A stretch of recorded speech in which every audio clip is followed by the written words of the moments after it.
Audio check.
So we're going to start this evening with those.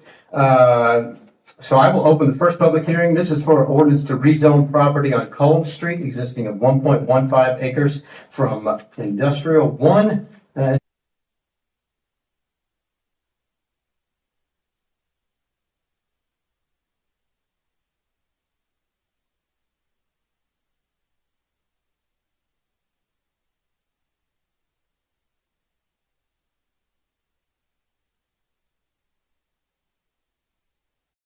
Office and institutional commercial.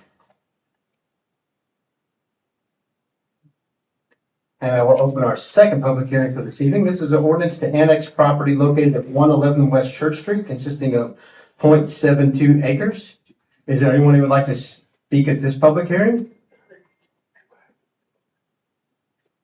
Seeing that there are none, I will close the public hearing for the ordinance to annex property located at 111 West Church Street, consisting of 0.72 acres. And with that, I will call our meeting to order. It is February the 10th already, a little after 7 at our Town Hall Complex in Batesburg-Leesville. Thank you everyone for being here. I appreciate you coming out on this return to winter evening that we've had tonight.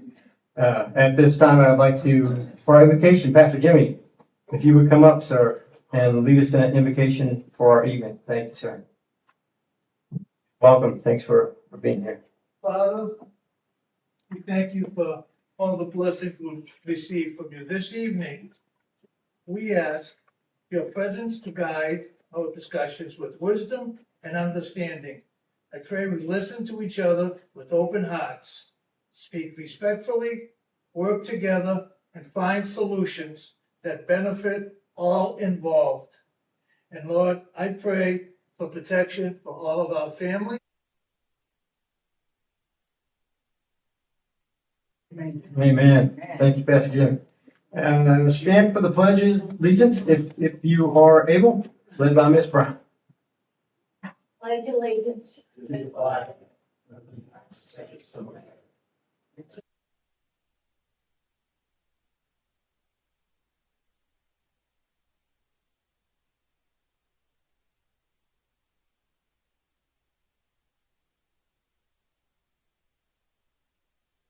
Thank you. Approval of the agenda. Do I have a motion to approve? So moved. Mr. Proust, have a second? Second. Mr. Hall, any discussion?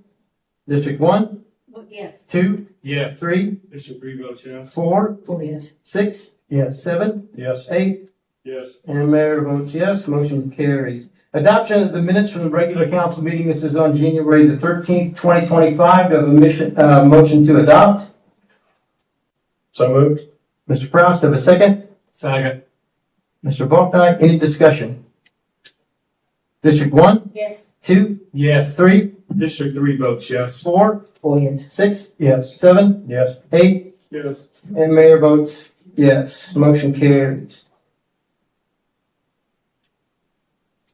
Carrying on with minutes. This is adoption of the minutes for the special council meeting and council work session. We're going to adopt these together for January the 27th. Do I have a motion to adopt as presented in our packet? So moved. Mr. Balknight, do you have a second? Second. Mr. Wise, thank you. Any discussion?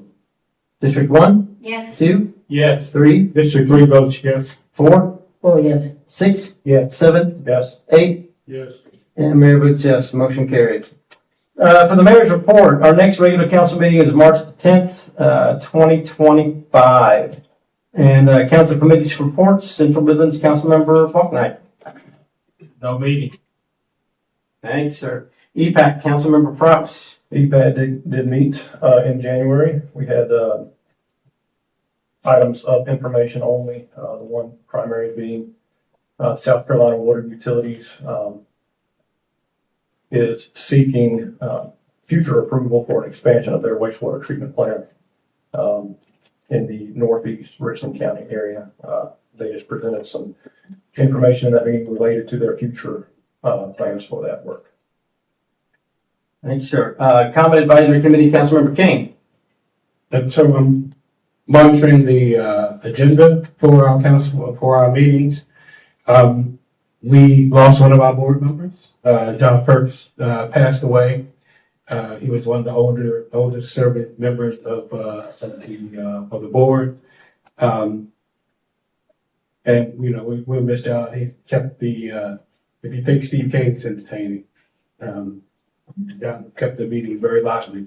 But I do need direction from council as far as local transportation.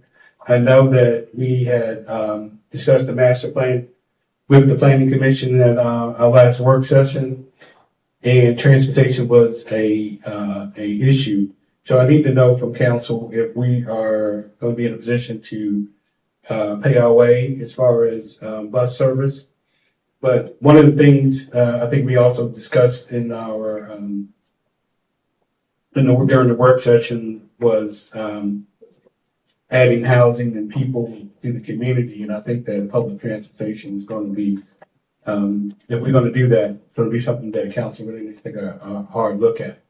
So, waiting for direction from council and from staff to see what direction we really want to go in. And I've spoken with staff at the Common, and they are prepared to put us together a route. I think we were talking about 2 buses, a couple of loops around town, so that folks on my end of town can maybe hop on the bus on number 1 and go to Walmart, do some things, maybe stop here and pay the water bill and come back around in the loop. And if we needed to have some folks go out to Lexington or to the transfer point for comment. So if you had to go to the VA hospital per se, you could get on the bus here in Batesburg, transfer in Columbia, get out to VA, get to your appointment, and get back before the service would end for the day. So again, I'm just waiting on direction from council to move forward or not on that. Thank you, Mayor. Thank you, Mr. Kane. For the Joint Municipal Water and Sewer Commission, we did have a meeting. Let's see, let's look at that one. Find the right meeting notes here.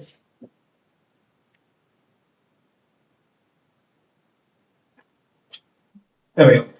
Then meeting actually last Wednesday night, and the audit, basically their annual audit, changing net positive position was about $3 million towards the net positive, with liquid about $18 million, operating revenues at 23, operating expenses at 12. Financials are still awesome for the commission. Our plant keeps going. The project keeps going. Or not our plant. I'm sorry. The water tank out there that they're building. It's moving along, and those pipes keep sitting out there on Highway 1, but they're going into the ground. They're moving hard on their side. I'll let Jay give more of the report on that. And another big thing that municipal is doing, they are working really hard with the town of Swansea to keep their system up and going of water serving their all of their citizens and businesses as they go through some just tumultuous times over there. So keep Swansea in your prayers, actually. And for the BL Chamber of Commerce update, Mr. Mike Taylor, the president, is not here. He did email me a report. So from the Chamber of Commerce of Batesburg-Leesville, he said our first event of the year will be Taste the Town, and this is going to be on Saturday, March 22nd at TNS Farms. So Taste of the Town 2025 is called Global Bites and Local Sites. It'll be a home chef international food competition, and each chef must prepare a globally inspired dish.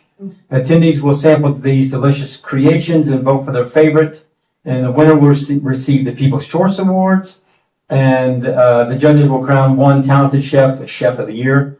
We will also have an award for the best decorated booth, and there will be live entertainment during the tasting. Chef applications, sponsorship opportunities, and tickets are available on the Chamber's Facebook page. Other community events on the website for the Chamber and Facebook page, the Batesburg-Leesville's Women's Society held their major fundraising event on Saturday night at the Leisure Center. Attendees enjoyed heavy hors d'oeuvres and drinks and music and a silent auction. The proceeds will go towards local scholarships and club projects. The Batesburg-Leesville Rotary Club will have their oyster roast on Friday, February 28th at Celebrations, beginning at 7 p.m. And the Batesburg-Leesville Ministerial Alliance met last Wednesday. The Good Friday Community Service will be on Friday, April 18th at Celebration Church. That's at 1765 Batesburg Highway, beginning at 11 a.m. Again, that's Friday, April 18th at Celebration Church, 11 a.m. And that is the report from the chamber. A question for Jay, please. For who? Jay. Yeah. Are we getting tickets for the oyster roast, or do we have to pay? And the same with the Taste of the Town. Typically, we are part of the Chamber of Commerce, so there are tickets for the Taste of Town. I don't believe Oyster Roast, that's a Rotary. Well, that's a Rotary. That's a Rotary. Yeah, will you let us know what the tickets are for that? I think I went last year, it was pretty good. For the roasters or for the, That's right, yeah, 65, that's right. And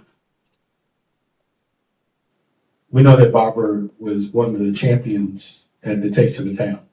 So, are you gonna be? Okay. All right. Point of information. Thank you, Andy. Thank you, Mr. Payne. Mr. Do you have any public? Nothing, no public comments this evening. Moving into item A, unfinished business. This is a second reading for the ordinance to rezone property on Cullum Street, existing of 1.15 acres from I-1 Industrial District to C2 Office and Institutional Commercial District. Do I have a motion to approve second reading? So moved. Let's get a Mr. Prout, or Mr. Hall. I'll second. Who's my first? Mr. Prowse? And my first is Mr. Prowse, and second, Mr. Hall. Any discussion? My understanding is this is going to be a school church. Is that? we do have representatives here. I only had in the notes that it was a church, but if you'd like to. Okay.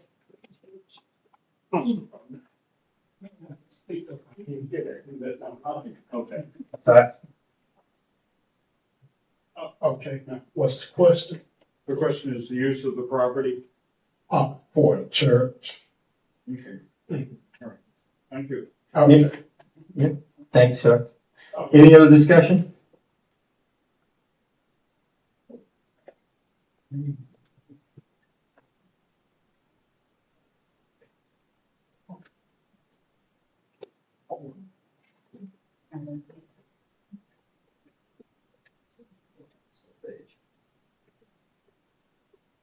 Hold on 1 second. All right. So a motion is second. No more discussion. District 1, Yes. 2, Yes. 3, District 3 votes yes. 4, 4 yes. 6, Yes. 7, Yes. 8. Yes. Mayor votes yes. Motion carried. Item B is the second reading ordinance to annex property located at 111 West Church Street, consisting of 0.72 acres. So moved. Mr. Hall, do I have a second? Second. Mr. Balknight, any discussion? District 1, Yes. 2, Yes. 3, District 3 votes yes. 4, 4 yes. 6, Yes. 7, Yes. 8, Yes. and mayor votes yes. Motion carried.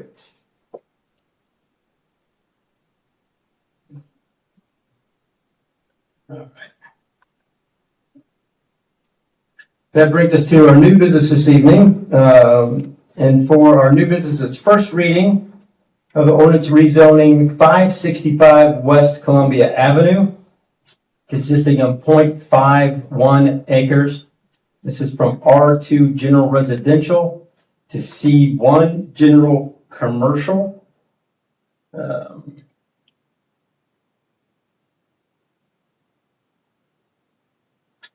This is as presented in our packet. Do I have a motion to adopt the first reading? So moved. Second. Mr. Prowse, second by Mr. Hall. Any discussion? Mr. Mayor, if I may, as my understanding, this is essentially a combination of actually moving one from a realistic R2 to C1 And the other portion has always been used, at least in my recollection, as C1. As such, that would be the old Tasty Freeze building. So actually, it's a combination of changing what should have been changed years ago, and then adding the corner lot to that. That's my understanding. Any other discussion?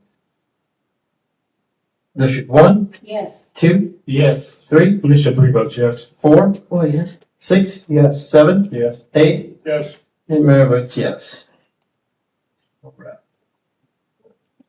And looking at item B, which is approval of the architect for Haynes Auditorium Assessment Study.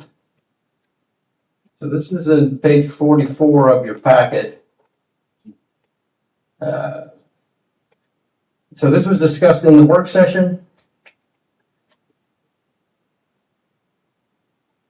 And staff's recommendation is that council select GMK Associates as the architectural firm to conduct the assessment study of Haynes Auditorium with funds that come from the Haynes Auditorium line item in the H-Tax budget currently.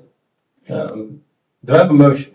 Mr. Mayor, Mr. Prowse? I move that we accept staff's recommendation to select GMK Associates based on their submittal for this expected work. Thank you, sir. Do I have a second? Second. Mr. Wise? Any discussion? thank you, Good. Mr. Mayor. Mr. Hall? Exactly how much money are we talking about?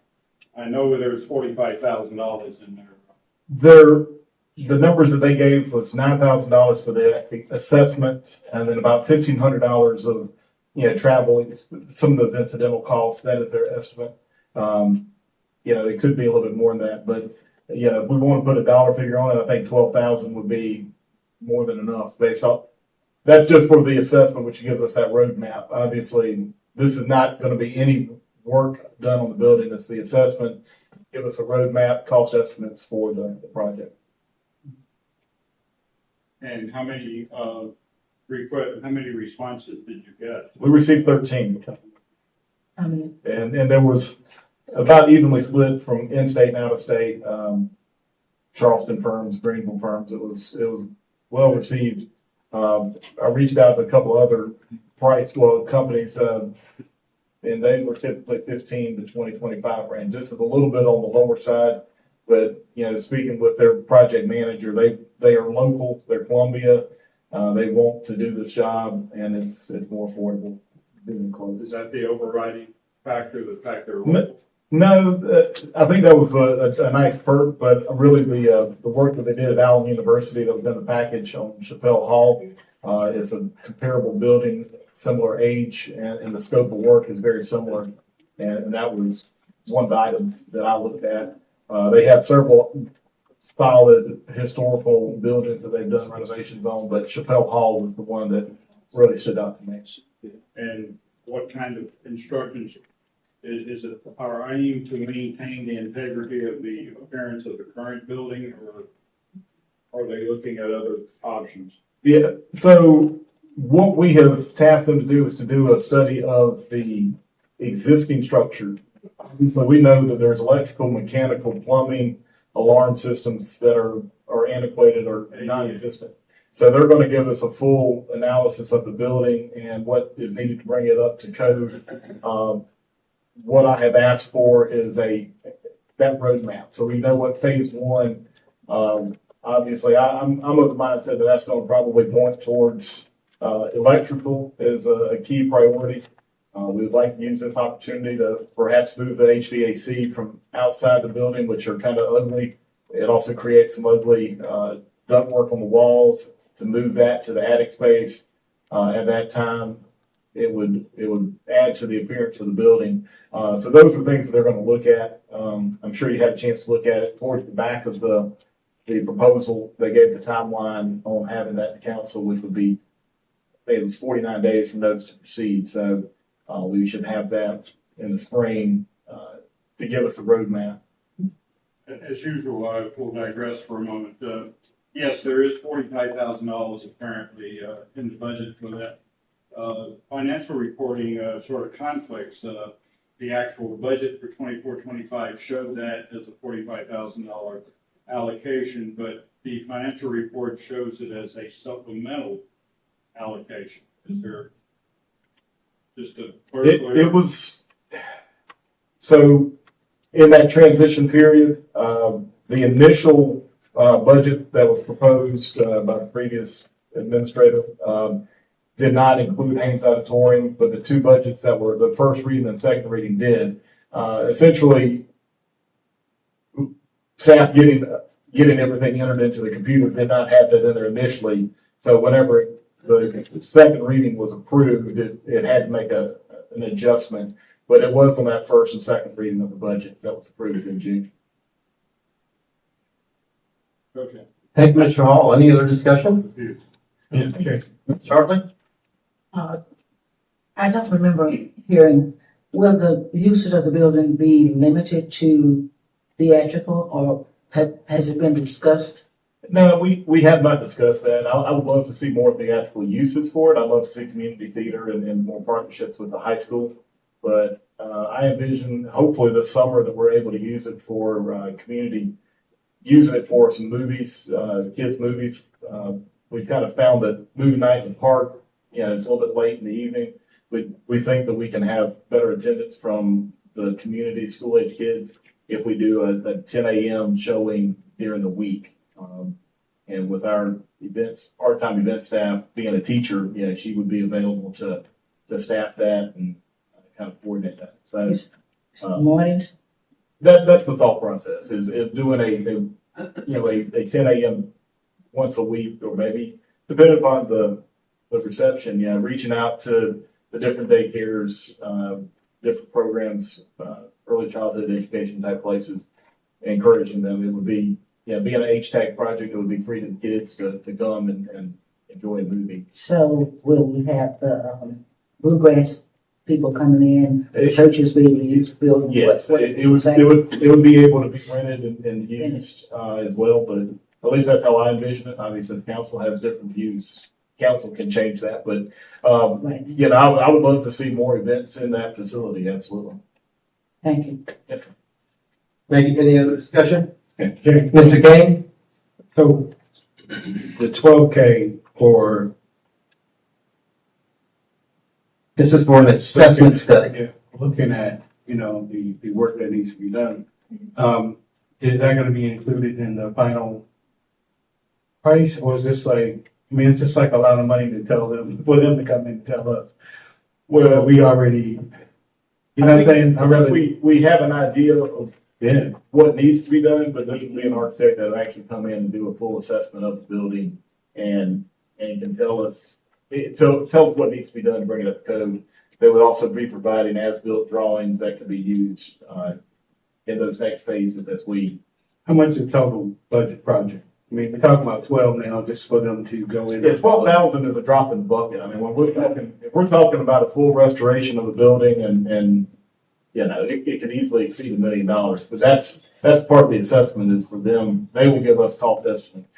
What is our time frame for committing to $1 million, of payments? I don't know if there is a specific time frame. I think this would be a phased-in project if we're paying for it. Now, if we go to bond on it, or if we get some appropriations or grant money from the state, which we'll be seeking, it can speed the process up. But I think initially, if we're funding it ourselves, it's going to have to be phased in. I guess what I'm trying to get at is, how close are we to pull the trigger on this? Pardon that phrase. Because we pretty much going to commit 12 grand to a document that actually may sit and become obsolete or obsessive in a few years if we're not ready to move on it, because that building is alive and it would change the things that we need to do. Those things change, right, as the building gets used. So how close are we to saying, okay, we're going to commit $1 million next year based on this plan, $12,000 plan? Where's this going to sit? Well, my intent is for it not to sit. I mean, I think that is certainly a discussion for us to have in the budget process, as we have some budget meetings in March, April timeframe, that we discuss what that H-tax budget looks like. I would absolutely advocate for budgeting, you know, a significant amount to start this project. There's not $1 million sitting there waiting to be spent on it, and I don't think this one project warrants all of that money. But I do think taking care of some of the higher concerns that are more life hazard, more, you know, being a threat to burn the building down if we've got bad electrical.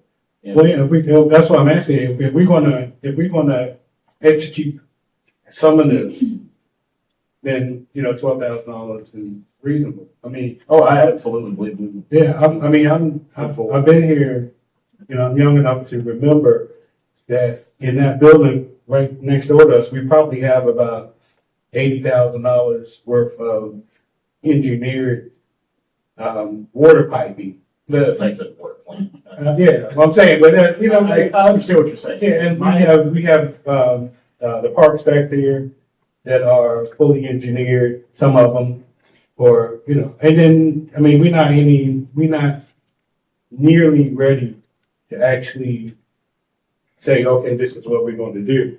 So I guess my question is, why are we ready to pay $12,000 for this assessment if we're not ready to actually build or to act on it in the next 2 years? I think we absolutely are ready to do that next year. Okay, well, that's not That's bad. my intent. I think we're seeking, you know, appropriations, we're seeking grant funding through the state. I don't want to see all of this money coming out of H-tax, but I do think we're at. Yeah, well, that's my question. If we're going to execute the studies, then I'm a yes vote on it. But if it's going to sit, My intention is not for it to sit. okay. And we're gonna Mr. Mayor. Oh, what, Ms. Brown? Okay. Yes, I remember when that building was alive. Okay. And we had plays, we had singers come in, and we love it. So I would vote yes on restoring it. It's a beautiful building, even with it looking like that, to know the memories. That's the thing. Like one at a time, it's not a work session, ladies and gentlemen. Take one step at a time. Mr. Kane, give it, Ms. Brown has the floor. What do you think, Mr. Brown? Mr. Kane, or I think Ms. Hartley next. Ms. Hartley, did you have something you wanted to add, or I can give it back to Mr. Kane? Mr. Kane? No, I said we were in there Sunday for Thanks, sir. for Linda Martell. And it's a wonderful place. And also, don't tell anybody. So, I've been up there for a lot of different events. So definitely all for it, as long as we're ready to make a move. I think, one other question. Are they going to keep the chairs or not? We had talked about that. That's to be determined. I mean, yeah, I mean, that would be phase one anyway. That would be down the line. First things we like safety. Okay. All right. Thank you. Any other discussion? Mr. Mayor, Yeah, Mr. Balkine. I would just like to point out, until we know what we have to do, we can't start. Thank you. So we have to do this to know what we gotta do. Thanks, sir. Any other discussion? District 1, Yes. 2, Yes. 3, This 3 votes yes. 4, Oh, yes. 6, Yes. 7, Yes. 8, Yes. and Mayor votes yes. Motion carries. Item C was an H-tax grant request by the Batesburg Business Association. And this was Christmas in Batesburg. Council approval is needed for a hospitality tax grant application submitted by the BBA for their Christmas in Batesburg event on Oak Street. This was in the amount of $1,594.44. The event was held on December 8th, 2024 in conjunction with the Christmas parade and the town's post-parade activities. The application and grant in its entirety is in the packet. Do I have a motion from the floor? Do I have a motion from the floors? Mr. Wise? And be specific about that. I'm going to go ahead and state the amount. Would your motion be for $1,594? Motion to speak for the full amount that was in our Thank you. package. Thank you, Mr. Wise. Do I have a second? Second. Mr. Prowse, any discussion? Is this, Mr. Kane? is this, retro or was the application approved prior to? Negative. So for your background information, I think it was kind of touched on in the white paper. As we approach the Christmas parade and the town does, a little event after the parade, the BBA wanted to kind of join in and they added to the event. So they joined forces with us, but they didn't have time to submit it at the time. So they did not get us this application until after the event, knowing full well that it does require council approval and that there is no guarantee. So no guarantees were made that they would be reimbursed. But they are requesting, and they did meet the requirements to have the proper wording on there and advertising for the town. So I understand that, but my issue, maybe a Dave issue, in that, okay, what precedent does it set? I mean, if we have deadlines and whatnot, but we can open the bank and give them, $1,500, what happens when the next group, Rotary or somebody, decides that, hey, we spent this amount of money, we want to be reimbursed, because that's basically what it is. Well, we spent this amount of money and we want to be reimbursed from hospitality. So I agree with your concerns 100%. I did review and I saw nothing that said it couldn't be done retro. I don't like it that way, and I have spoken with the BBA president that moving forward, they need to apply for funding in advance. Perhaps that's something we can address if we want to adjust or modify the grant application to make it a requirement that it's filed in advance. But We don't have to do something, because I think that what may happen is that another group may come with the same idea. We had a successful event that cost us $1,500. We want the town to pay us back. And then what is our legal exposure? I guess that's what I was asking the attorney. What's our legal exposure if we say, well, no, we're not going to do it for Rotary, even though Rotary said, well, hey, you did it for BBA. Unless we change that language in the ordinance, I think we would have some type of legal liability or legal exposure, no?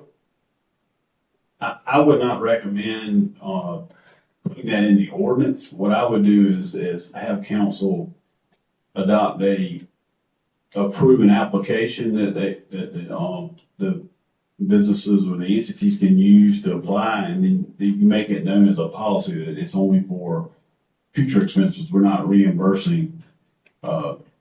And then you maybe want to put a timeline in there. They have to apply within so many days of the actual event, so y'all have time to review it, and the staff will have time to research it and make sure that the event is, viable and meets the conditions of the law when it comes to the hospitality tax uses. Well, I think they fit in that criteria. What my issue is, if we don't put some language in the application or codify it or memorialize it in the ordinance, then the next group will, you're attorney, people will sue for anything. I call them, and then what are we gonna say as council? We decided to do it for EBA because we know Rachel Taylor, or we friends with these folks, so we did it for them. But we're not gonna do it for you.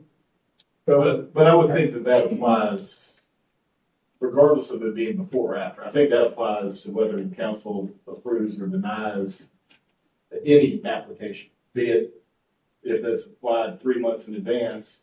I mean, I think you would still have that same kind of. Well, not really, because what they've done is to reach back into time, right? And what I'm saying is, we need going forward. We need to put something in place that won't allow that to happen and covers our butt in case it does happen. I say the same thing about the zoning. What we do for one, we need to do for everybody, so that it's not arbitrary and capricious. what we're doing here, tonight. So can we agree that we would change that, as far as the policy, if not the ordinance? Right now, We can address that. we could, yeah. Thank you. Okay, I have another comment that I would like to make just on the application.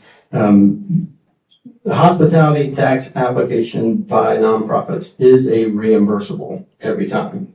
So that we don't hand out money and then say, go do your event.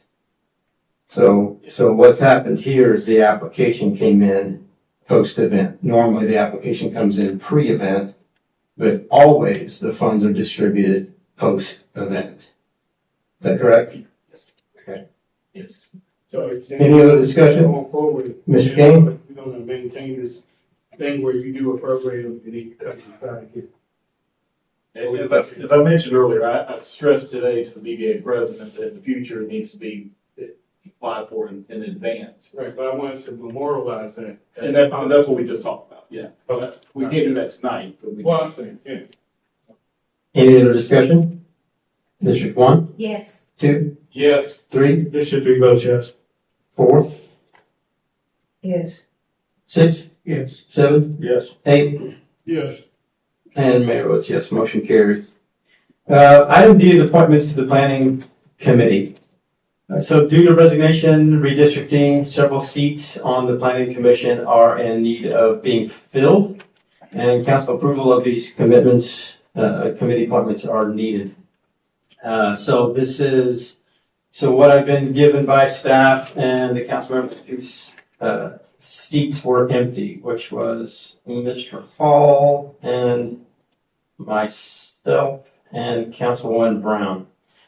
So I would like a motion for Councilwoman Brown. District 1 has asked Laura Gillespie to continue serving. Councilwoman Hall, District 8 has asked former Councilwoman Johnny Mae Lemon. And Mayor Shaw has asked Rachel Taylor as the at-large. So I would ask for a motion as stated. So moved. Mr. Hall, do I have a second? Second. Mr. Balknight, any discussion? Mr. Hall? Our particular ordinance concerning this does not clearly define that the individual needs to reside in the district from which they are appointed. It says they must reside within the town limits. Yes, sir. So therefore, we're operating under a de facto law, something done by tradition. I'd like to see the ordinance either changed or we abide by it in its widest viewpoint, and the fact that we could appoint people from outside the district. Yeah, I think that would be the case with you already, correct? Yeah. Ms. Lemon does not live in your district. Oh, yes, she does. Well, with the new, She's in District 4, sir. well, With her district, and she's now in District 8. Oh, with the district. Okay, thank you. That's fine, but I understand your point, Mr. Hall. And I don't believe we're limited by that ordinance. I think you just have to, the person has to be within the boundaries of the town. That's my understanding. Okay, any other discussion? Mr. Hall? Thank you. That gives me a dilemma, all right? Okay. Because I'm not able to remove that in, okay, I have no other option, all right. Okay, thank you, Mr. Hall. District 1, wait, are you saying? Mr. King? You cannot remove that person? Is that what you're saying? Not without cause. We haven't even voted her in yet. But let's not start a back and forth discussion. I would like, Hold on, Mr. King, hold on. just make a statement. We're not a work session. Let's stay orderly. Mr. King, go ahead and make your statement, sir. Okay, so what you're making is a legal determination, which we have counsel for. He has not nominated her, council has not voted for her. She has not been appointed. Can he withdraw his nomination at this point? Because she's not I have a on. motion and a second on the floor. Mayor, we understand. So I need it, so Can we get advice? Mr. Hall, do you from a read- lawyer before we? Well, I would need Mr. Hall to Why? rescind his motion. Why? We're in discussion right now, right? So we can get advice from council, right? You can get advice from council, Okay, yes. that's what I'm asking. If the potential member to the planning commission has not been voted on by council, Mr. Hall could withdraw that at his nomination at this point and have it considered at a later date if you choose.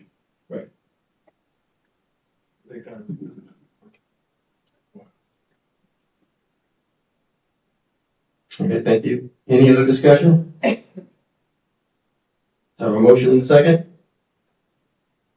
District 1, Yes. 2, Yes. 3, District 3 votes yes. 4, 4, yes. 6, Yes. 7, Yes. 8, Yes, with my arm twisted. and the mayor votes yes. Thank you. Motion carries. And that brings us to the manager report. Manager, the official manager, Jay Hendricks. Well, before I get started, we do have under the manager's report, we do have our year in review from the fire department and the police department. So, Chief Fry is gonna go first. Welcome, Chief number 1. You have to go first to be number 1. Sorry, Chief number 2. He already knows that, it's okay. All right, good evening. Our year in review, I'm gonna start off with, I guess, a little bit of good news here for us. These are the latest pictures of our truck. We actually do have some progress now that we can see. Those were sent to me Friday afternoon, so that's kind of the latest update we have. Obviously, we need to put a little bit bigger tire on it than once you see the picture to the left to get it going down the road, but nevertheless, we're making some progress. Projected time is due first part of April, finish construction on it. We will go do the post-construction inspection on it. It will then go to Alabama to get upfitted for shelving and some miscellaneous equipment brackets, things like that, and then it will be here. So I am hoping middle to the end of May it will be in town, but just wanted to give you that update that I got Friday. So we are that far along with it. Awesome. Just an overview, we had 1,411 demands for service this year. We made contact with a little over 800 kids between the ages of 3 and 18 doing fire prevention. This year, we had contact with a little over 500 of our adults over the age of 18 and with our fire prevention. We visited 75 homes to install smoke alarms, change batteries, do things like that to help them, and ended up with 123 fire code compliance inspections for 2024.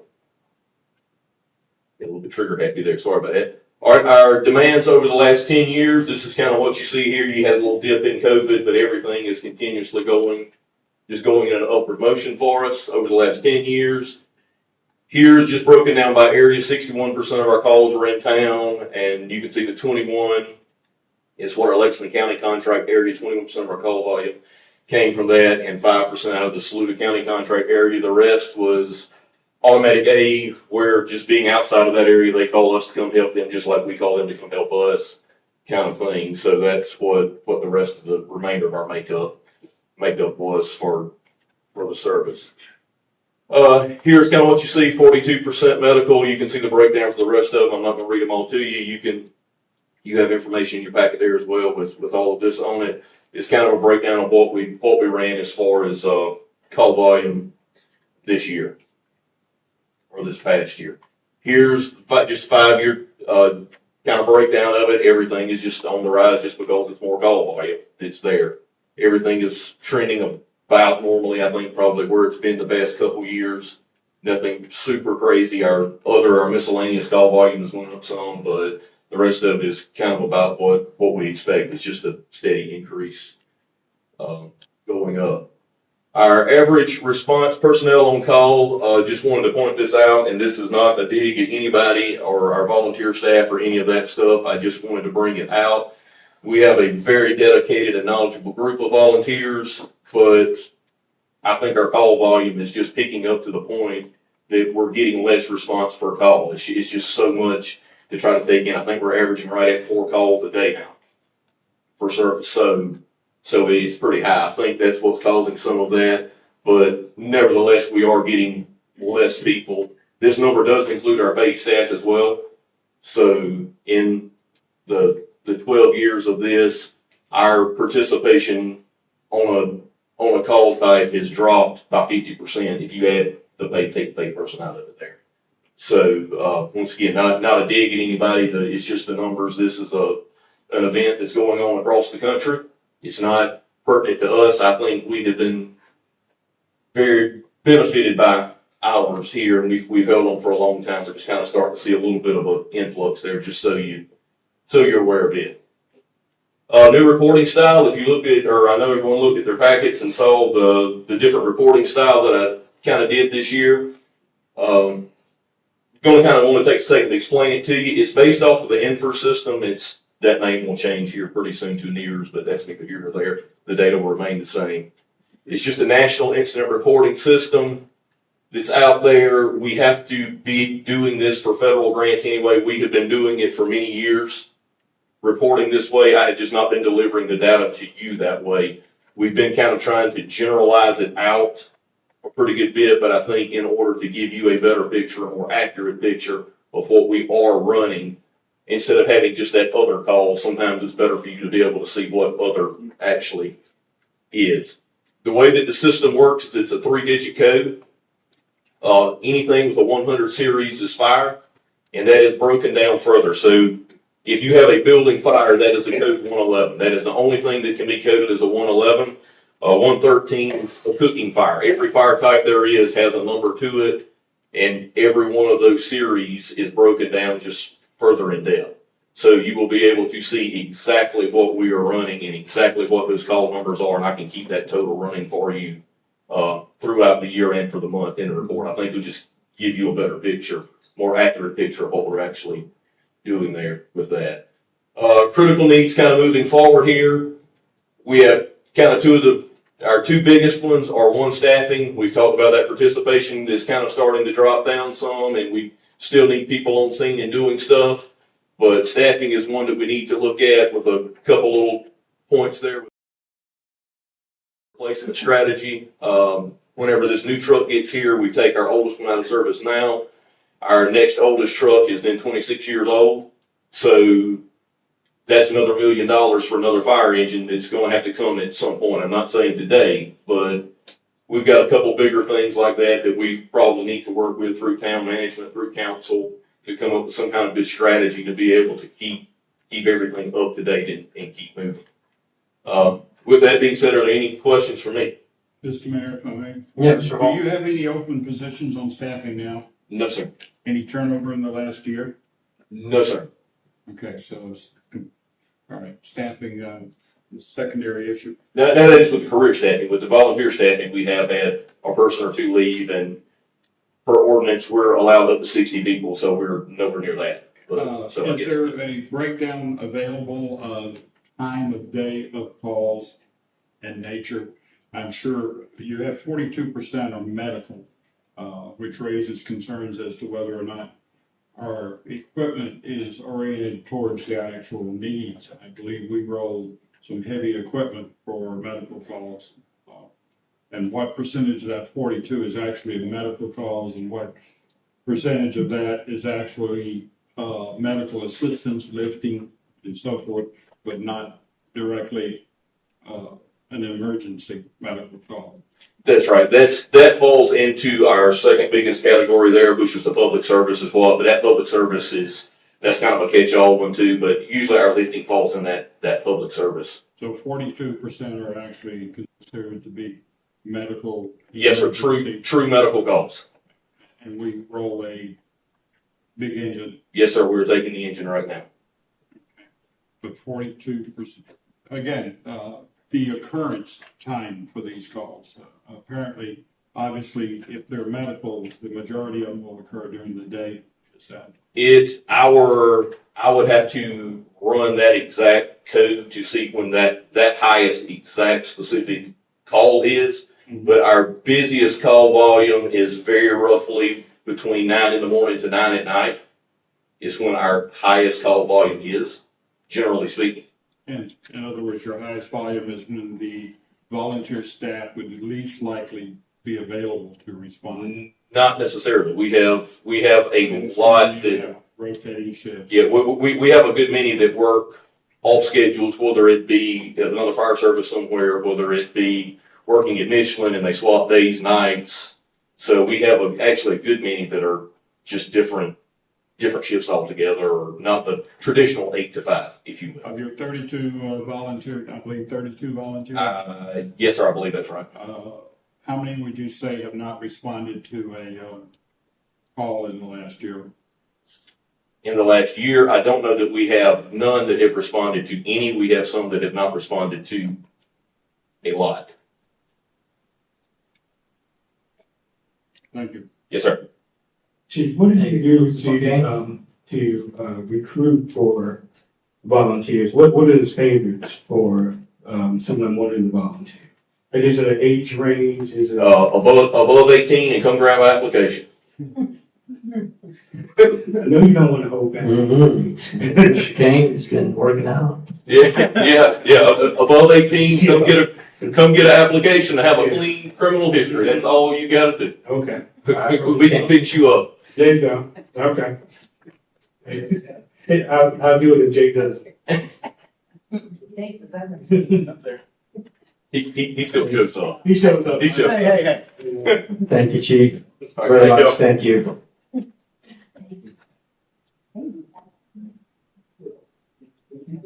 Police Chief Darren Amick. Number 2. Chief second. I won't say number 2. Welcome, sir. Hero like the firefighter. Welcome. I'm gonna start pretty simple. Working on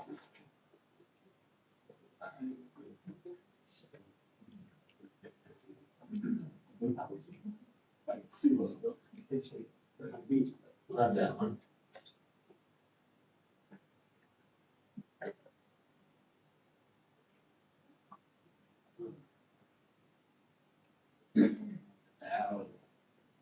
So you put that red on, it's like you like firefighter.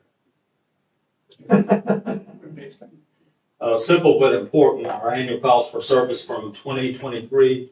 I know that's hard to read, but we went, basically there's a 379 difference of calls for service from 13,565 to 13,186.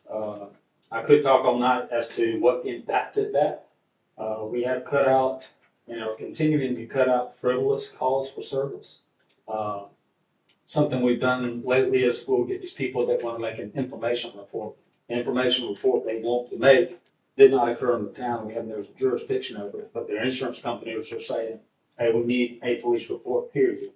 Well, if you start talking about time, gas, and maintenance, whether they're in our lottery or going to a house, we cut those out. So if they do come to us and we can prove some type of jurisdiction, be it white collar or internet or things like that, we will go ahead and do the information report. So there's a lot of factors that can go into calls for service, but do know that the calls that we have for service in this town, we do respond to expeditious time. Annual call response time on that expeditious time. That's going to fluctuate. We went from 4 minutes and 4.17 minutes down to 3.28.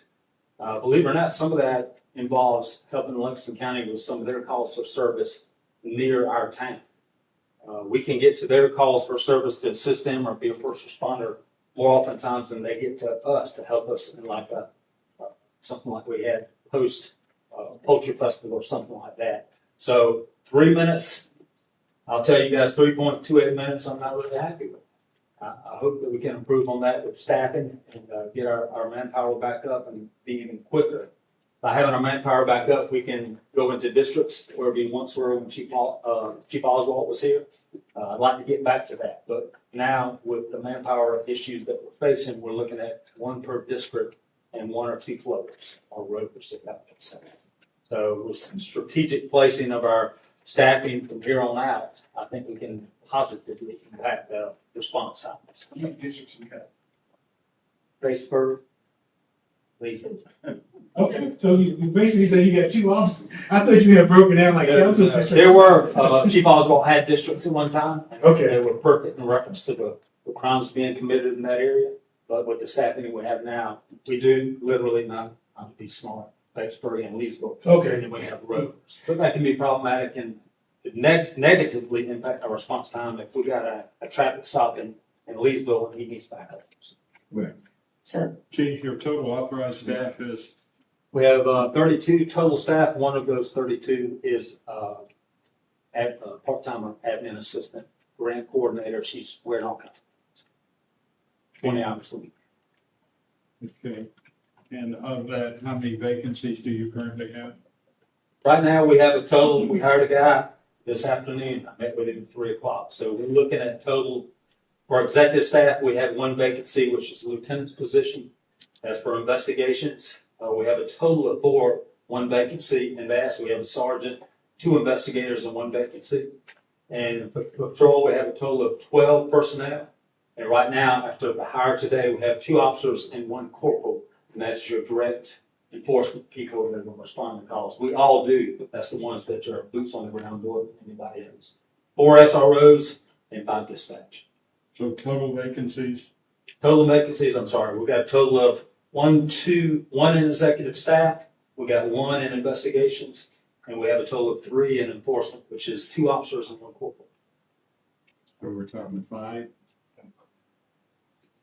I'd say let's go with 3, because right now, we're gonna hold off on the vacancy for investigator to see what pans out for that, because we added that DB investigator slot.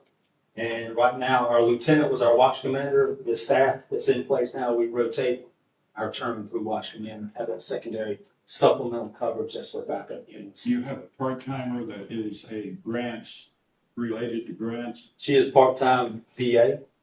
She's got VA background from out in the Midwest, but she's also helps me with personnel and HR matters. And she also helps with grant and as we head into You have a grant accreditation. manager? You have a grant writer manager? We have a VA, but our grant manager is Walter Goss. He's included in that too. He will also be our accreditation. Chief, and Yes, ma'am. you said 12 patrol officers, Correct. and these are on what type watch? You have how many on each shift, or? You have a total of 2 assigned. Depending on the day, depending on the weekend, we'll add more as for the rovers. But you'll always have 1 in Batesburg, 1 in Leesville. And then like this coming weekend, I'll be out all weekend supplementing that shift, just like the rest of our executive staff does. So, doing after 11, what do you got out? Same thing. Same thing? Okay, thank you. And that's including a total of 4 less personnel. There were 2 that were taken away from Chief Oswald his last year, and there's been 2 taken away from me my first year. So, you're advertising now, or? Our best recruiters come from within the Batesburg-Leesville Police Department and the town, and our victims and the people that we support. So we've got a recruiting flyer that we use and the website, and believe it or not, some of the crew comments we get on Facebook, we try to flip those and see if they want to come solve crimes for us instead. We can't do it quick enough. So Thank you. Everybody's picking me up.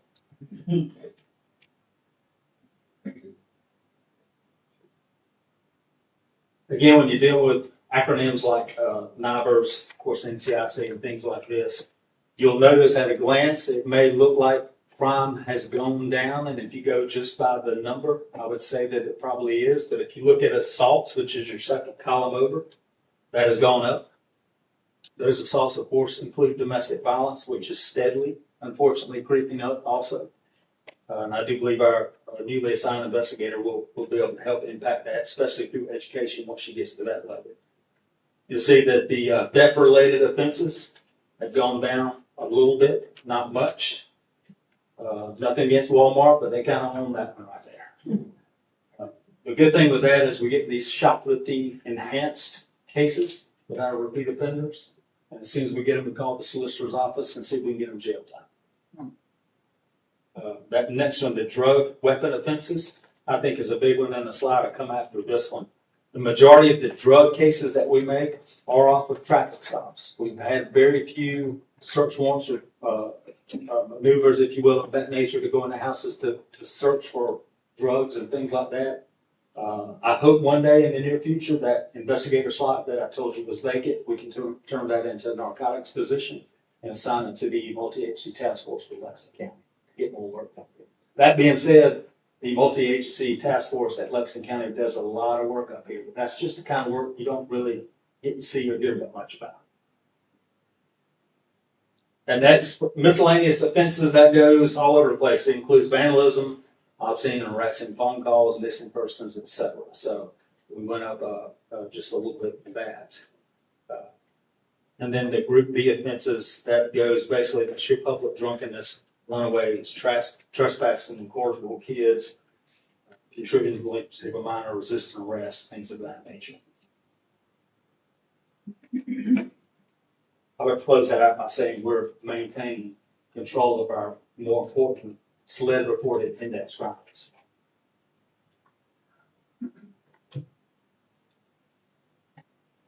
Just today, at an apartment complex up in Aiken County with a murder, we seized just a pedestrian stop. They had a warrant on somebody.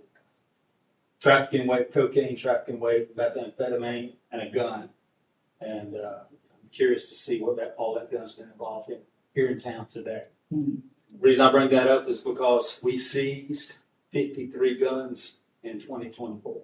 2 of those that I can recall were given back to what we would call an innocent home. I hope that's a stat that goes down. Unfortunately, if I had to forecast, we probably would seize more of this coming as part of 2025. Chief, Yes, sir. disposition of those weapons? Sir? Disposition of those 51 weapons? Well, I would say 3/4 of them, Councilman Hall, are tied up in court because we were able to make circuit court charges off the majority of them. Some of them have hired attorneys and are trying to get them back because they can't really. Here's the problem we're having. They're lawful to have it, but they can't tell us where they got it from. So if they're in charge of and part of some other type of arrest, we will hold it for them and tell them to bring us proof of ownership. And sometimes we don't get that. And unfortunately, they try a couple of times and we never hear or see from them. So these are actual seizures, but not disposition? That's correct. My ultimate goal would be, even with the dispositions, is to take all of those guns and flip them and sell them to a dealer of some sort, a legitimate dealer, and use that money for other police equipment. There is a safe full of those, not counting these from 2024. There's a safe full of them at the police department and also. The argument there would be you're putting guns back on the street, but from a fiscal responsibility of trying to save the town money, I think there's a lot of guns up there at the police department. By the law, that's one of the required dispositions. Correct. Correct. You can only sell them to a dealer, but all of the monies remain within the police department. That's correct. Okay. Now, on your drug narcotic seizures, any of those involving monies? There were some small amounts of money seized that are still within the seizure process. That a guy who does our public defender contract work is also, his office does our seizure work. But I would say it's nothing significant like we used to have it. But has not been dispositioned? No disposition yet. And I'm probably, if I had to guess in my mind, we're looking at maybe 3 or 4 cases of about $1,200 per cumulative. But You have an account set up. You have an account set up to receive those funds when they're dispositioned. Those funds are in evidence right now. But once they're disposed of, yes, we have a separate line. Or it's not a line, it's donated. Thank you. Not donated funds, but a line. And the majority of those drugs also were on traffic signs.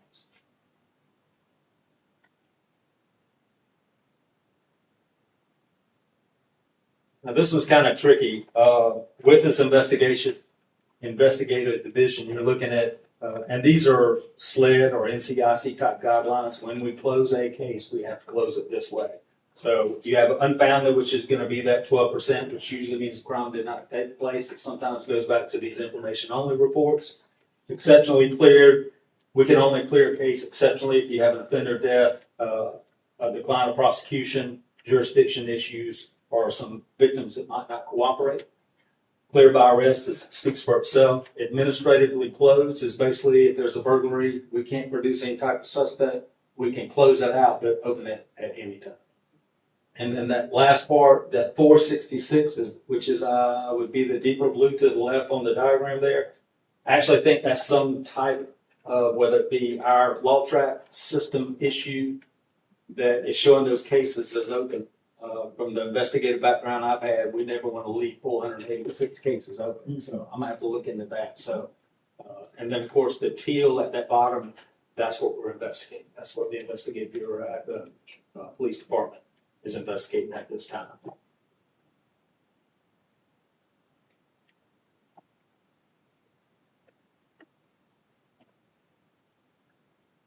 (2024), we've written more warnings than we had traffic tickets. That usually gets a bunch of claps and parades. And that was celebrated. Sir? That was celebrated. Okay, just making sure. My chocolate. I do, and what I plan on doing with this is all of these we're gonna put on our website, the police department website.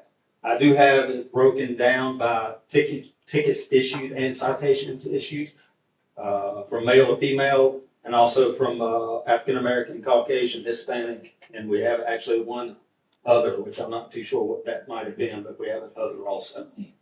So I could publish those for you now, or I didn't want to bore y'all with 20-something slides.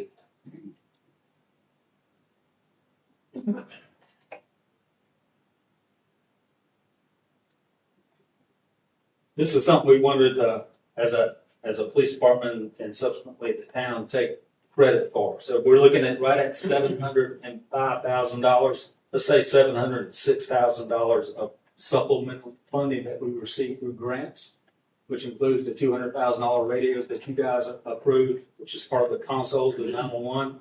You're looking at SROs, the DV grant, all these rolled into one that we got that money. And the town's only match out of that $706,000 was only right at $30,000. Which I think that's a big deal. That's us supporting ourselves and putting in for grants.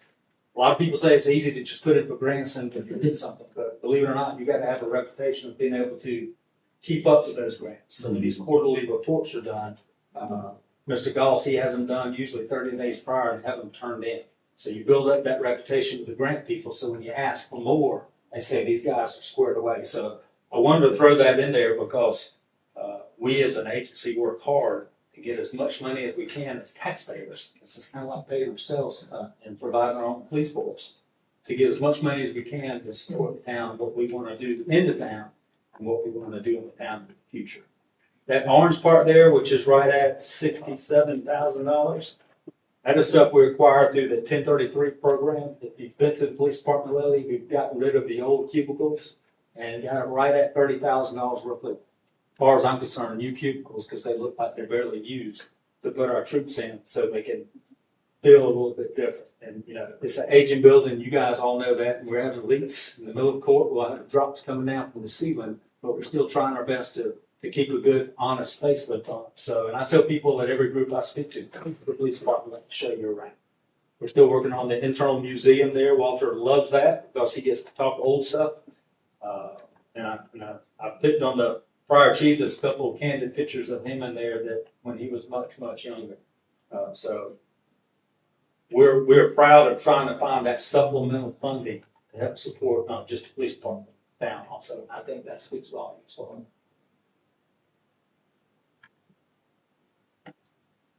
Critical departmental needs. I'll try to be brief. I gave Jay, or white paper, I'll call it a position paper. I gave Jay a paper not too long ago, I think it was October. For my tenure here, starting in July of 2022 to present, we have lost 17 certified officers to other departments. I bring that up because our job is to retain them. So what's happening is we're bringing in these officers and we're paying for training, And they're coming in and picking up this training, picking up experience, making good cases.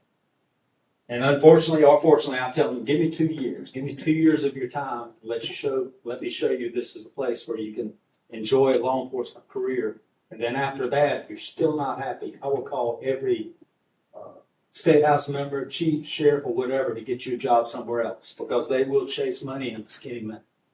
So I bring up the retention because that's the issue. All 17 of those went to a higher paying law enforcement job. I take that back. One left to go drive a truck. Left to get truck driving. And he was on our leadership team, and we, as a town, had invested leadership training in him, and he left. So we can ill afford to have an executive staff member to leave for training or to leave for more money, much less a street level cop. So that brings up that what we've talked to and you've heard about before, and I think it was published today in reference to RFQ for a compensation classification study. We could talk about that all night, but that's going to be in y'all's hands, I think, or in front of you guys in March. Chief, I have a question about that. Yes, sir. Or as far as retention, do we do or conduct a exit interview with folks? And I'm thinking that it probably needs to be done with a neutral panel. So you had a few council people, a couple staff, not anybody from the police department. So we get a very candid understanding of, was it just money? Did you not like the way that the department was run? Is it the structure? What's really going on? I think that would be key to finding out. How I talk to the guys all the time, and some of it is money, and some other things. Right. You're absolutely right. Yeah. And since you volunteered to chair that, I'm all for it. And you're right.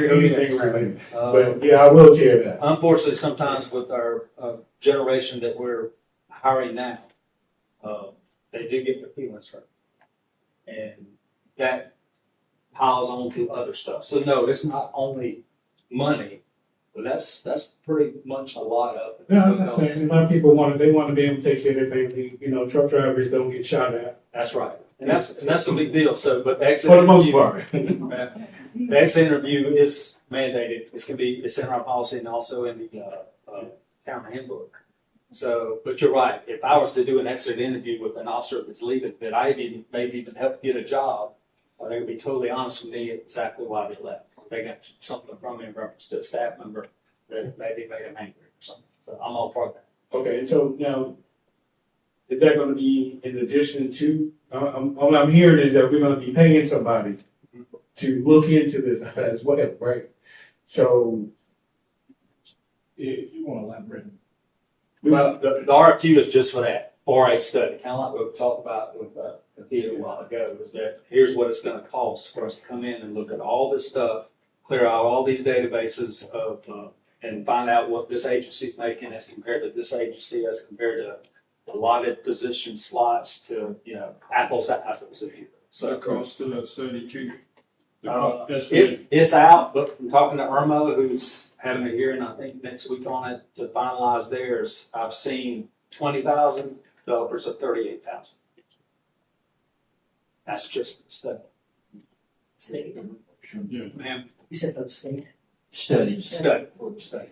So would the study be based on population or standard procedure for? All of that's included. I'm going to bring up this because Archer study, I was a part of that when I was with Lexington County. And they've since gone through it again. They've since used somebody else. So they've had one that looks like every 4 to 6 years to include when I was there. All of that's, they have these databases they tap into.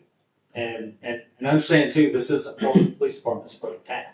Every employee of the town, to include even volunteer firefighters. And it takes them, I think, average from what I talk to people, anywhere from 4 to 6 months to come back with a product.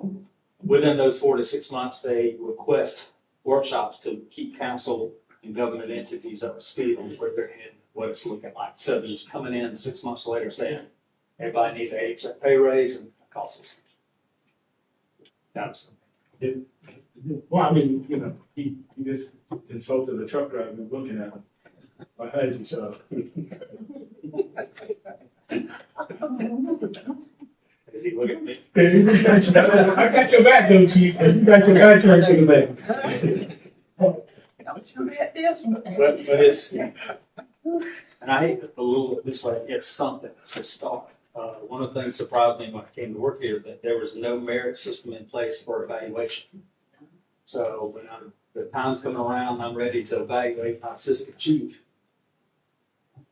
We don't do that. Well, how do you base merit on job performance? So that's part of the system also, to have that merit. And again, this isn't the police department, it's from our admin assistant. And I'm sure our wonderful truck drivers have something in place for that too. Oh, yeah. And chief, don't get us wrong, if staff brings a proposal that increase, the officer's salary, I don't think that you don't have too much of a fight for it. It's never been brought to us. Right. So. And I think that would ultimately help with retention, because these guys and girls that do their job and do it appropriately, it's noticed and they get that percentage. And I think that's what not only brings them in, but it helps us with that. That's so important, especially in this day and age. So I can see why they would go other places then. I see that. If I may. Yes, sir. But you understand that you're competing for monies across the board with the street department, which has more visibility at Right. times. And I will comment that your last traffic, I'm tempted to wear a disguise when I go into Walmart so that I won't be approached by people complaining about traffic violations, particularly on a residential. But you know, we're tasked, or at least I feel I'm tasked. I work for the citizens and the businesses of the town in order to give them the best government that they can afford. And they've been hit hard. Take our garbage collection in 21-22, our citizens had to cough up roughly $300,000. And last year, it was $484,000, and this year they're budgeted at $500,000. Yet our number of citizens is in a very slow, if at all, increase. So it's going to be tough to find money without growing our revenue streams per se. May have to do more with less, but we need to take a look at make sure that every penny gets a nickel's worth of ability at times. I understand. I appreciate your need for vehicles, and I think we should go on a cash only, because the current interest rates, you could probably buy a new vehicle and one additional vehicle with the interest rates that you pay over the life of the loan. I agree. Plus you put 5 or 6 in service on time.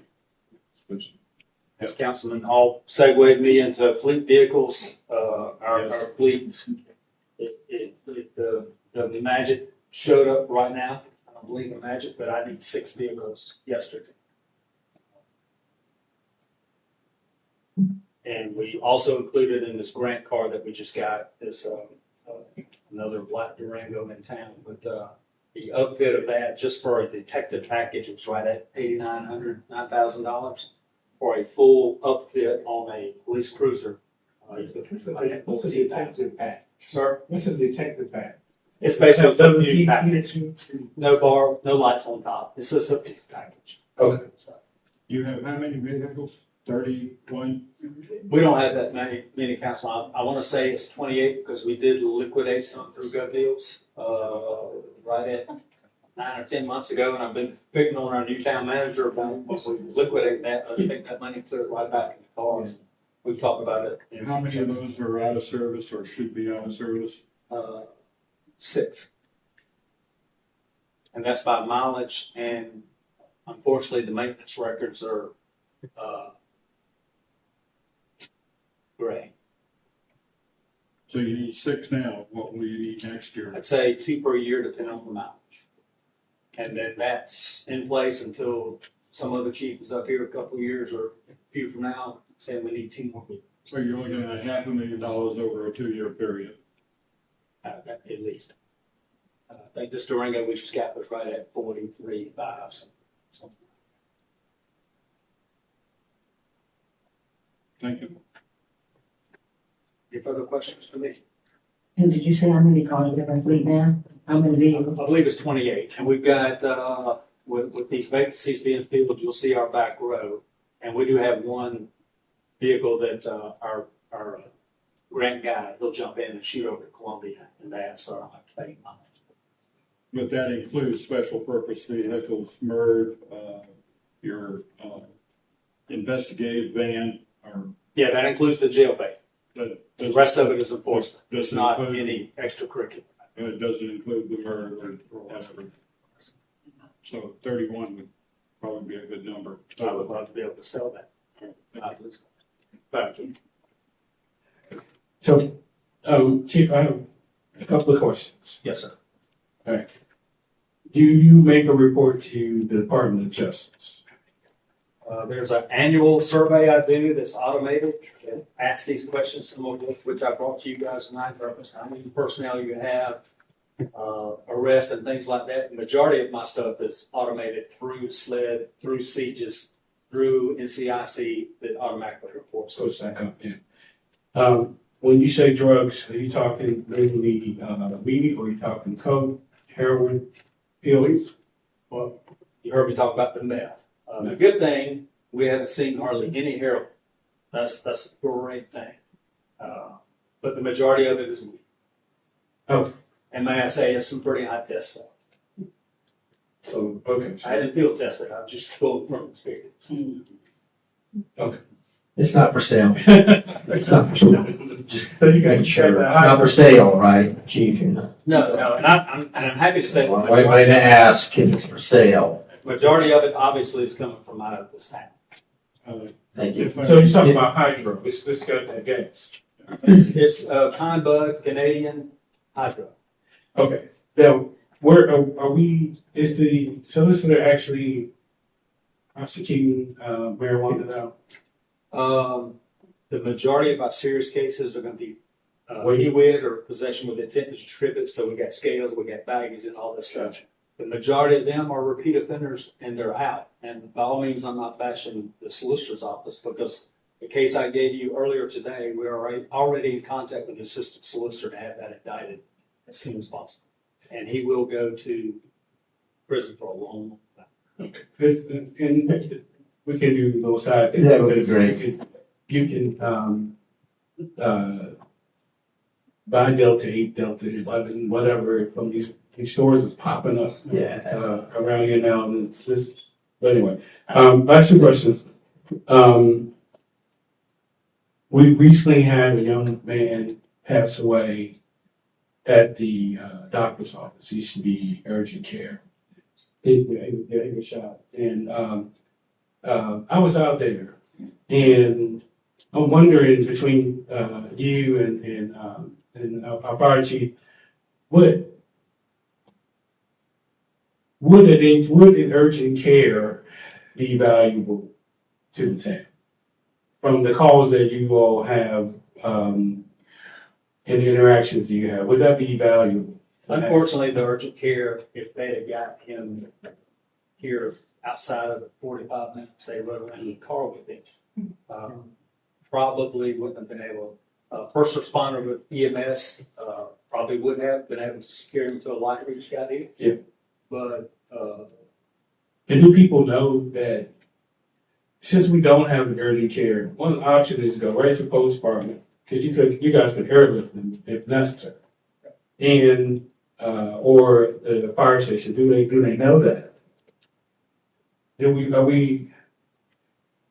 Is that something that the public is aware of? Since we don't have an urgent care, the people thinking, well, I got to get to the hospital, right? And that might not be the best move.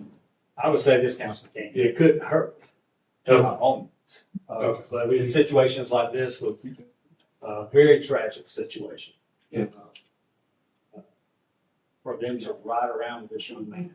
Well, so EMS did everything they could, Yes. everything in the bag.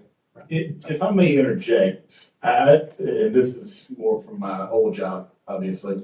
I think the most important thing is to call 911, because there's no guarantee that you're gonna go to that fire station and there's somebody right there, or even to the police department, you may have a dispatcher that's not able to do any care.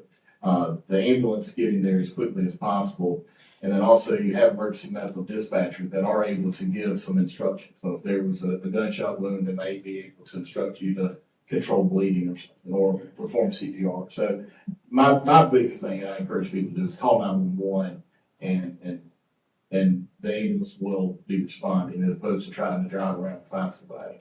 Yeah. I know Dr. Booth, if they would have done this instead of trying to hide something, that kid would still be alive. Last question, Yes, sir. the most important question.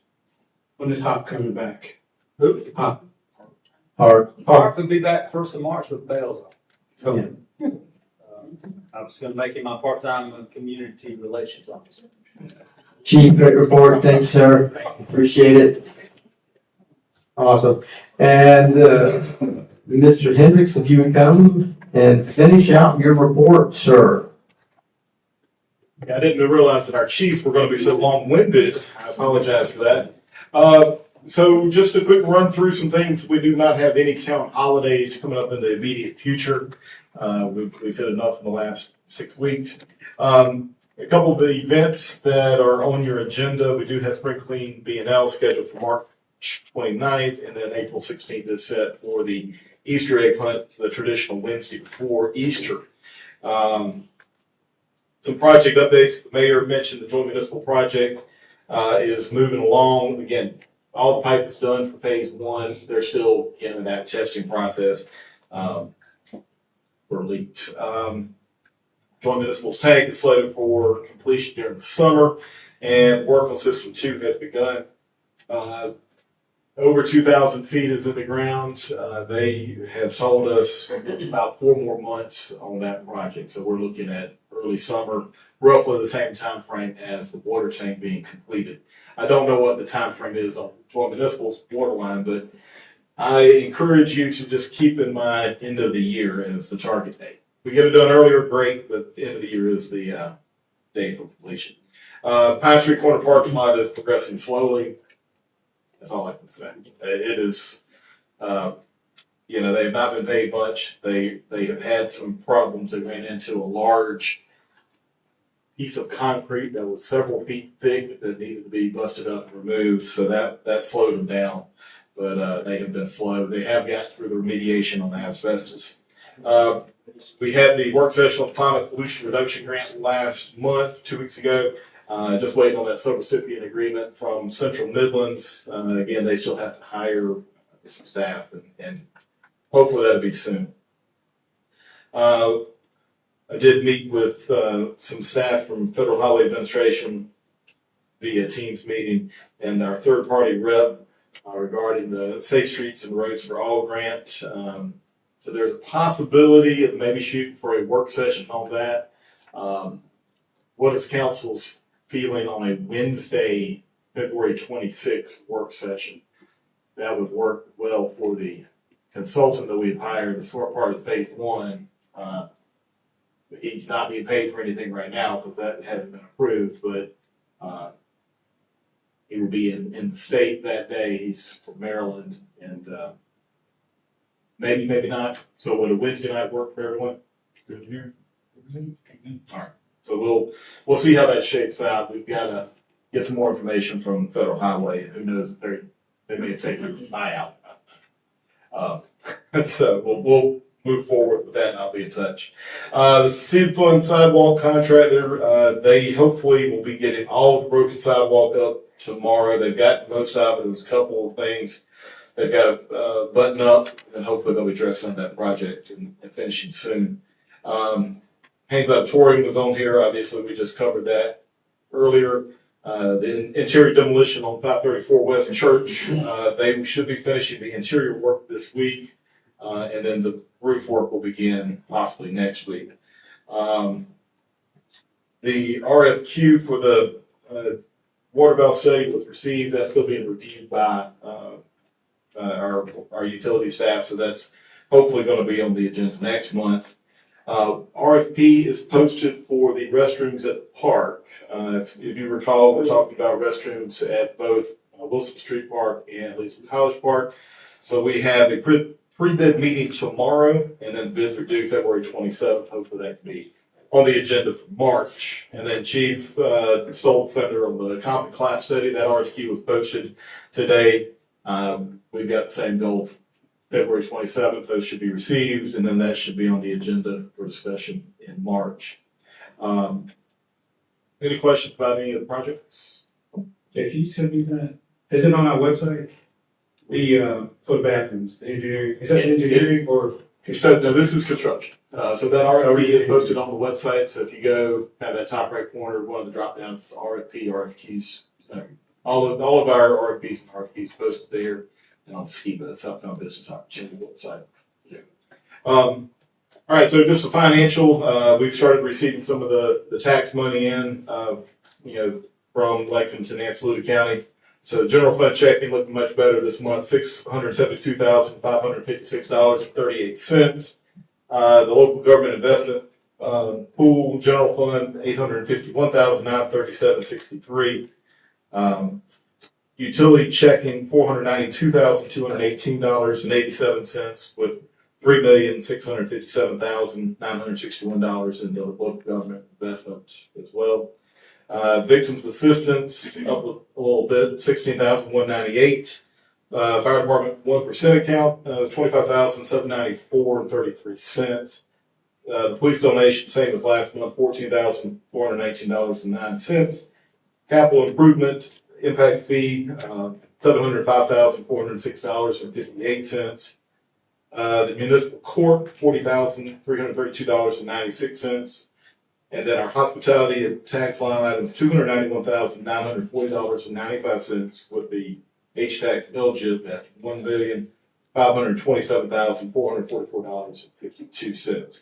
Again, we do have Pine Street corner parking coming out of that H-tax line item, and then the restrooms will also be H-tax projects. Those are approved. Anybody have any questions? January financials are not posted. I have not received those yet, so we should have those posted Tuesday, Mark. Get the financials to you. We had a quick turnaround with some things, so, and I was out of the office Thursday and Friday for economic development training. We'll have those posted. And any other questions? I know we got a couple of items to address. Yeah. At your leisure, sir, when you're available. Just let me know when you want it. Let me know when you want it. Yeah. I'm retired or retired, make it easy on you. Okay. You're a really busy man. All right. Thank you, Jay. Appreciate that. Executive session this evening, we have two items on here. Briefing on legal matters, PFAS, that would be our plastics in the water. Briefing on legal matter, Lexington County Roads Agreement. Have a motion to enter into executive session. So moved. Mr. Prowse, have a second. Second. Mr. Balknight, any discussion? District 1, Yes. 2, Yes. 3, District 3 votes yes. 4, Oh, yes. 6, 7, Yes. 8, Yes. and Mayor votes yes. We are in executive session. Thank you.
I entertain a motion to return to regular meeting. So moved. Ms. Hartley, I send it. second by Ms. Brown. Any discussion? District 1, What gives? 2, Yes. 3, District 3 votes yes. 4, Oh, yeah. 6, Yes. 7, Yes. 8, Yes. and Mayor votes yes. We are back in regular session. Thank you everyone for your patience. Do I have any motions coming out of executive session? Mr. Mayor, Mr. Prowse? I move that we accept the Richmond County Roads Agreement as presented to us in executive session. I have a motion by Mr. Prowse. Have a second? Second. Second by Mr. Hall. Any discussion? District 1, Yes. 2, Yes. 3, District 3 votes yes. 4, Oh, yes. 6, Yes. 7, Yes. 8, Yes. and the mayor votes yes. Motion carries. And that leaves me with, potential agenda items for next month's meeting. Do I have any motions? I have a motion to adjourn. Mr. Mayor. So moved. Oh, sorry. Please take action on the item. We need to take action on, from executive session. We did. You did? Yeah. Yes, But it came on the roads. Mr. Prowse made the motion. Okay, I'm sorry. On the roads, right? Yeah, we did. That's what we did, Mr. Road. If nothing. I think y'all voted to come out of executive session, not to vote on. Oh, Yeah, both of them. The agreement. I had a No, it's motion. both. We did both. Oh, okay, I'm sorry. Yep, I've got them both written down. I got them both written down. That's all right, Dave. It's all right. I was moving. I was moving. Got anybody home? Do you have a motion to adjourn? So moved. Mr. Hall, second? Second. Mr. Wise, any discussion? Without objection, we are adjourned.